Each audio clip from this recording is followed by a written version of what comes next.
All right, I am going to kick off my little intro spiel. So I am Peter. I am your host for Berkshire Museum Family Trivia Night. Tonight's theme, as I just said, is marine mammals and American history. Now is a good chance to grab a pen and paper to keep track of your scores at home. Unfortunately, due to the webinar setup I have, I can only see how the group as a whole answers and cannot see how each individual team answers. So please, if you want to keep your own score, grab a pencil and paper to keep track at home. Now, as always, please do not use the internet to get answers, even though there is no one to enforce that rule. I would hope that, from the goodness of your heart, you would not use the internet to figure out any answers for tonight's trivia. Alrighty. With that in place, I think we are going to get started. As always, a video of this trivia will be up on our explore.berkshiremuseum.org website by the end of the week. If you ever want to replay any of our trivias or missed any of the previous ones, those videos are all up online and you can play along at home with those. And with that, we are going to kick off our Berkshire Museum Trivia Night. So the first half of our trivia is all focused on marine mammals. So the marine mammal that I want to talk about first is possibly the cutest of all marine mammals. It is the sea otter, famous for holding hands while they sleep, for having a very thick double layered coat that protects them from the cold water of the North Pacific where they live. Although there are sea otters down in California as well. But that thick coat, the outer layer keeps the water out and the inner layer traps the heat in. They also will feed on sea urchins, squid, fish, mollusks. They will use rocks as hammers in order to open up any clams and things that they want to eat. And they will do that by laying the clam on their tummy while they're floating in the water and then hitting it with a rock. Everything they do is adorable, despite the fact that they are a predator and they will hunt down a fish or a squid, but it's still, at the end of the day, a very, very cute predator. So my question for you guys is, which U.S. state has the largest sea otter population? So if you were looking to find as many sea otters as possible, which U.S. state would have the largest population? Would you find the largest population in California, Oregon, Washington, or Alaska? So which U.S. state has the largest population of sea otters? Where is your best chance to find them?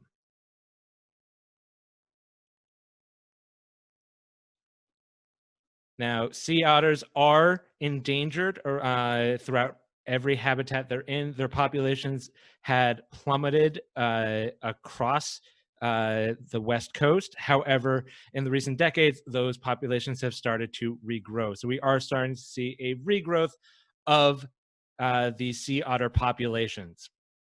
But they are still an endangered species and protected as these populations reestablish themselves. All righty. We're going to end our polling there. With a narrow plurality, Alaska was the most common. After that, it was California.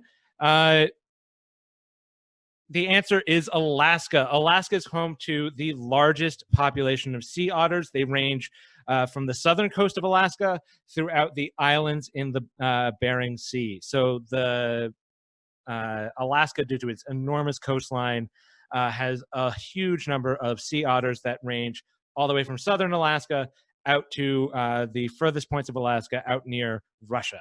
There's, in fact, also some sea otters out in Russian waters as well. All righty.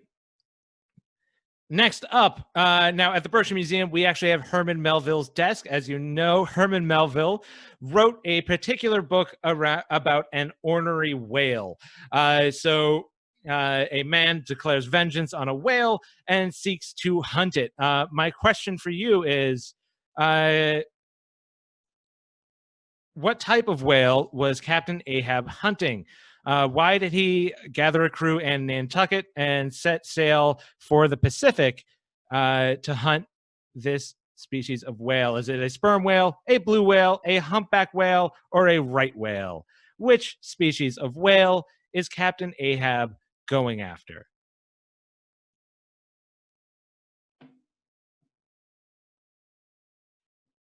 And to complete his voyage, he had to cross from the Atlantic into the Pacific around the Cape of Good Hope, so all the way down through the very end of South America.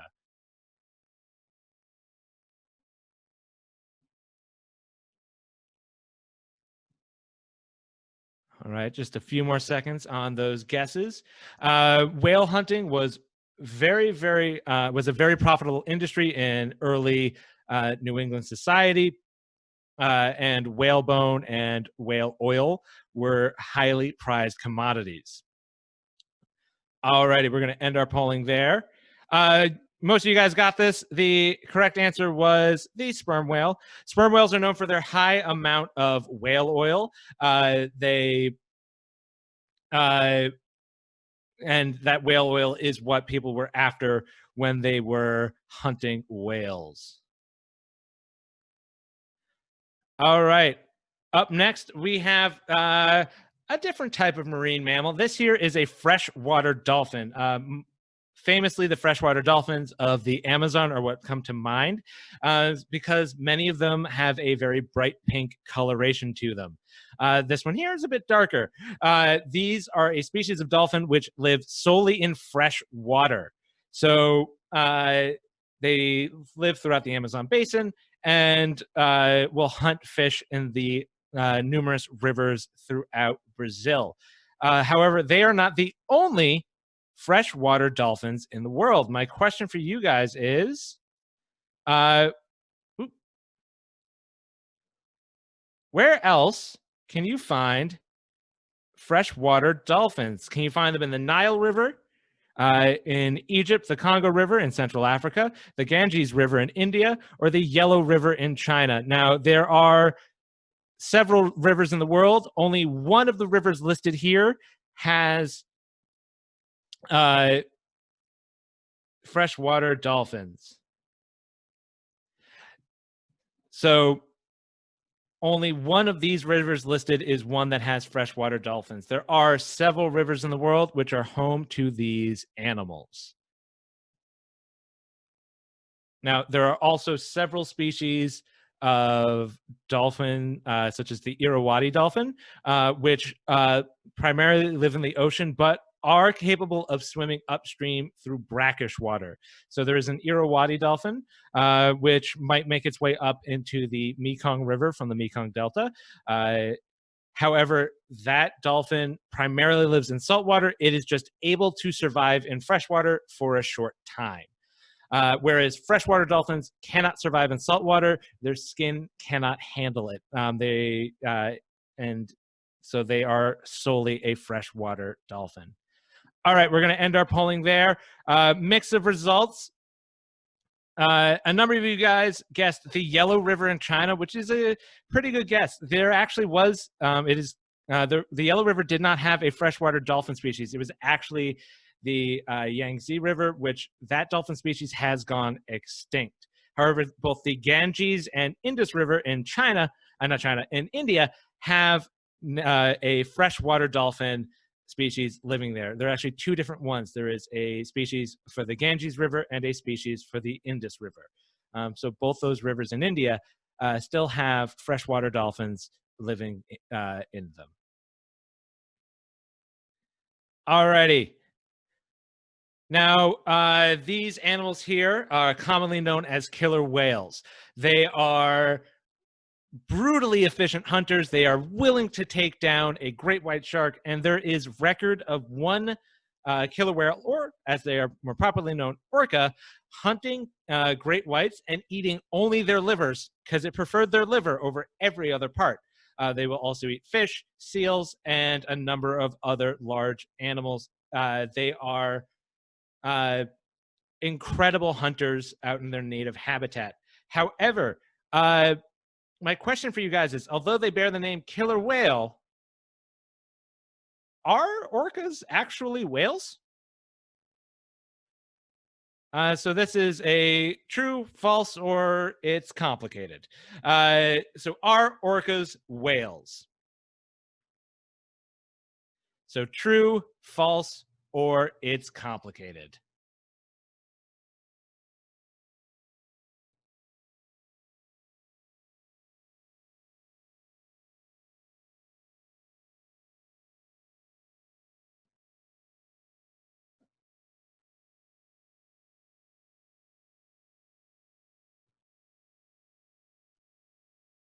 All right, we've got all votes in quickly on that one. I'm going to share the results. It was a tie between false and it's complicated. False, I will give as the correct answer, but you can get a half point for if you answered it's complicated. Actually, sorry, half point for false, full point for it's complicated. All dolphins are a member of the toothed whale family. So technically, all dolphins fall under a broader scope of whale. However, if we're not being really pedantic, uh, orcas are members of the dolphin family, which is considered separate from the true whales. However, if you're being looking at larger classifications, all dolphins fall under the branch of they're called cetaceans. The whale animals are fall under the toothed whale category. It's basically baleen whales, toothed whales, and dolphins fall under toothed whales. So it's a little bit complicated, but technically, dolphins fall under a broad category of whale, and orcas are a type of dolphin. But as I said, it's complicated. So full points for it's complicated, half points for if you answered false. Alrighty. My next question, and the last of our mammal questions, is about these cute little guys here. Now, if you were to go to Cape Cod, and you might happen to see a number of harbor seals or possibly even gray seals or hooded seals, depending on the time of year, as they move with the warmer and colder water. But harbor seals are the most numerous and the most common. Now, all seals, if you're ever on the beach and you see a bunch of seals in Cape Cod, get out of the water. They are a huge sign that great whites are probably somewhere to be found. Seals are a main source of food for large ocean predators like the great white. And uh, they also have historically been used for their furs as just like the sea otters before them. They have very, very water resistant fur, which made it a high value item for sort of for fur coats, fur hats, and things like that. So their populations were depleted just like the sea otters. However, with bans on seal hunting, their populations are regrowing, and Massachusetts is seeing much larger populations of seals, which is also why we're now seeing much more great whites coming back to the Cape Cod in the summer. We now have more seals to feed them. However, when seals are not being afraid of great whites and they feel safe and content, they often strike this pose. So when seals are hanging out on rocks and on the beach, they often strike a particular pose when they're feeling safe and comfortable. Is it the palm tree pose where they bend their feet and dangle them over their head? Is it the banana pose where they sort of curve themselves into a banana? Is it the upward facing dog, just like the yoga pose? They put their fins down and stick their heads up and arch them like they're balancing a ball on their nose? Or is it a donut pose and do they curl up sort of like a cat when they're feeling comfortable? So when a seal feels super safe and super happy, what is the pose that they strike?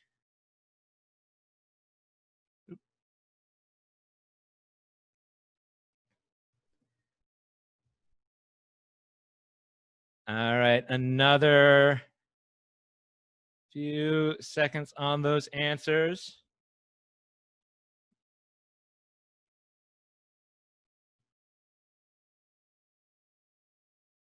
All righty, we're going to end there. Top guess was the banana pose. And you guys are 100% correct. They will strike the banana pose. They raise their heads and they raise their feet, and it's the pose seals strike when they're just feeling happy. As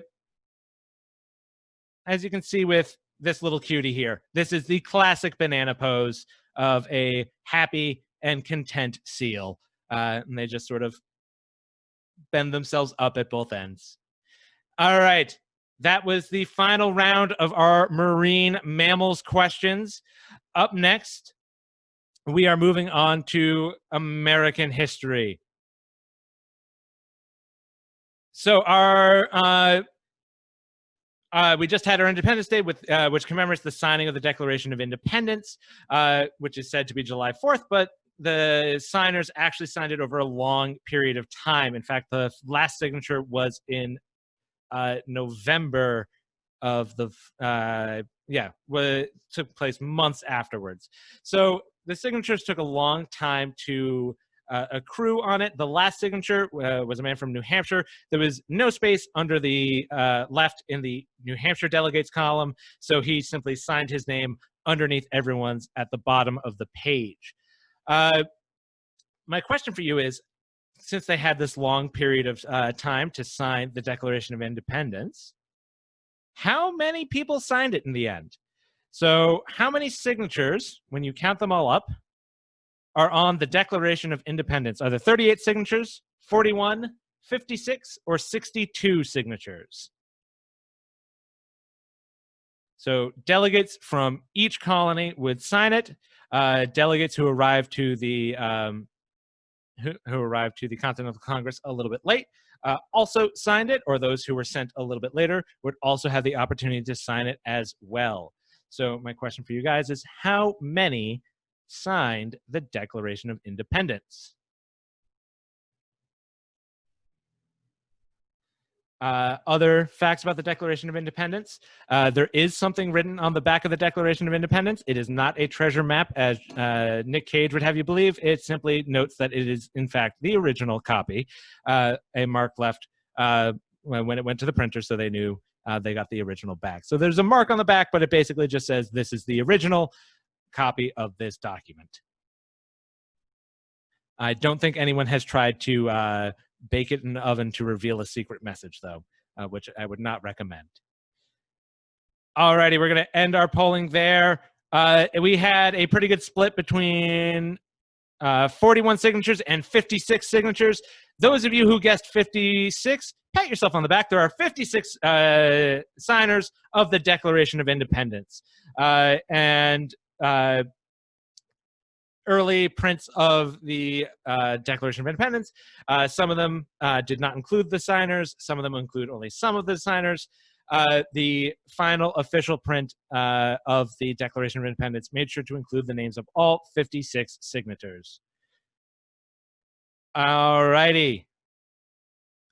Now, the Declaration of Independence came about from the Continental Congress, where the representatives all came together to discuss how to deal with the changing situation with England. However, that emerged from a later Continental Congress. During the first Continental Congress, the topic of independence was brought up, but not as widely accepted. However, one of the 13 colonies did not send a representative.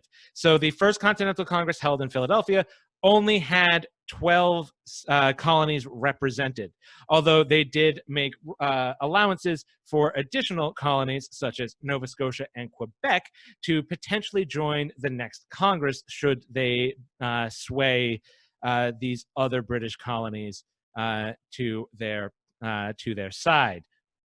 Now, my question for you guys is,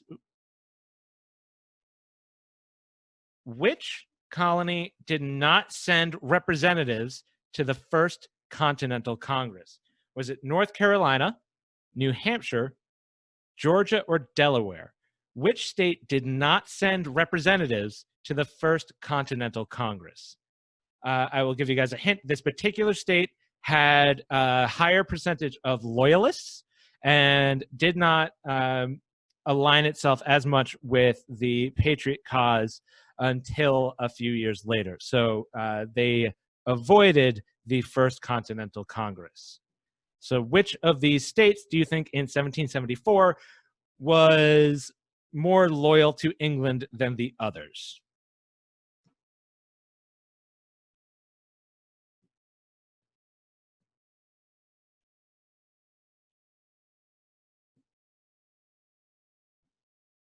All right, we'll give it another couple seconds on those answers. All right. New Hampshire was your top guess. Despite being in New England, New England was actually leading the forefront of pushing against English rule, and were sort of a lot of the instigators in those early patriot movements. It was actually the southern states which needed more convincing to join the patriot cause. This was because their farming uh, and trade was largely dependent on trade with England. So it was Georgia, which was the state which did not send representatives to the First Continental Congress. They had a higher percentage of loyalists, and there was a lot of fear in Georgia that their economy would not survive the independence movement.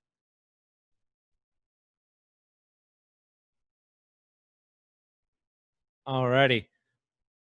Here we have um, Betsy Ross, a painting of Betsy Ross creating her famous version of the American flag. Now, she created the first flag had 13 stars and 13 stripes. Now, my question for you, and became a symbol of the U.S. The U.S. flag is actually based off of the British naval jack, with just some tweaks.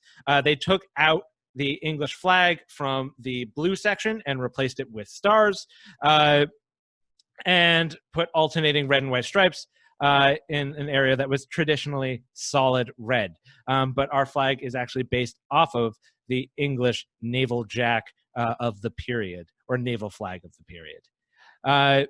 Now, the flag has obviously gone through a number of different variations over the years, most notably adding a star every time we add a state. However, in the early years, they would also add a stripe for every time we added a state. So now we only have 13 stripes for the 13 original colonies. When they were first playing around with the flag, it was add a star, add a stripe. So every state gets both. So my question is, how many stripes what was the greatest number of stripes the American flag has had? At what point did they give up adding stripes and go back to being 13 stripes and however many stars we need? So at what point did they look at the flag and say, well, that is just frankly too many stripes?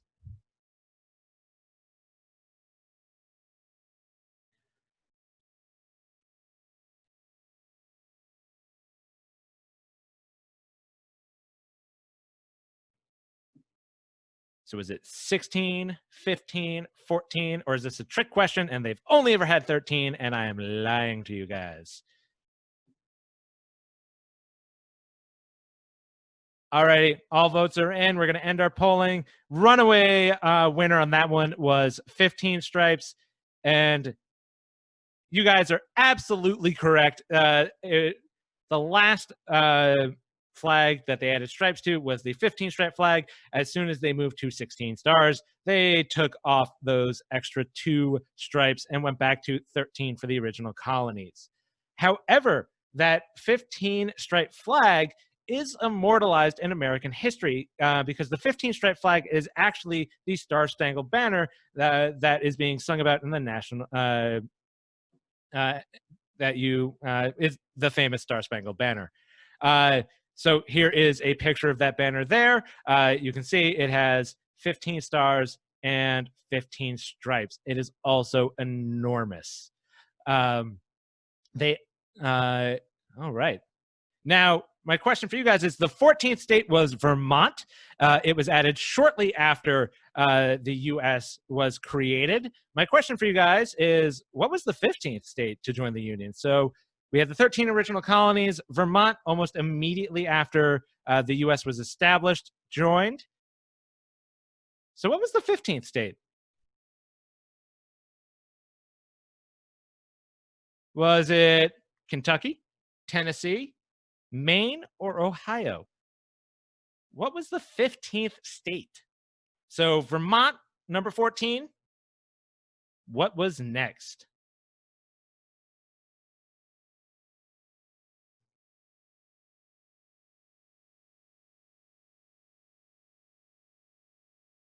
And Vermont was born out of the Vermont Republic. It was a pseudo-independent land, mostly because the territory that was known as Vermont was disputed by New York and New Hampshire, and there was a self-governing political body there called the Vermont Republic, which said it ran itself. And then eventually the US government was like, yep, Vermont, you run yourself.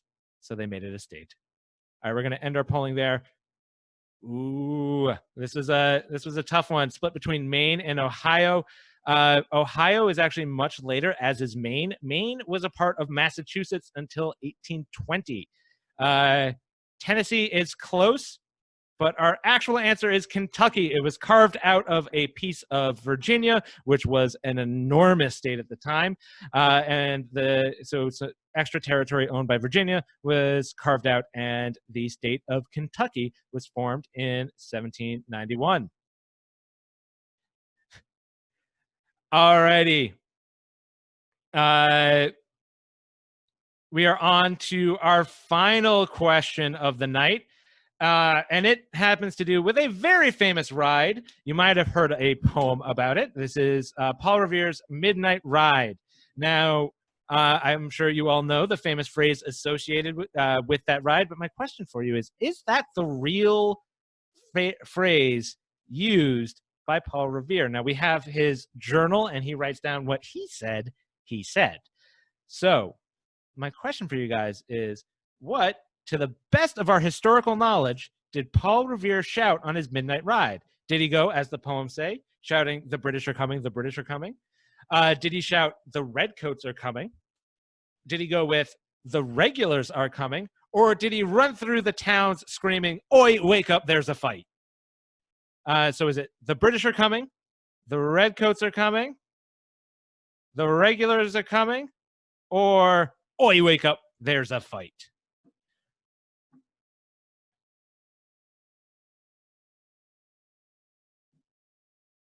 Now, he would meet up with several riders so that we were able to hit many of the towns. This system was actually loosely established during the French Indian War a few years earlier as a means to muster state militias should an attack occur, and then was repurposed to support the revolution. So this was a way to rally the local militias so that they could come out and defend the towns.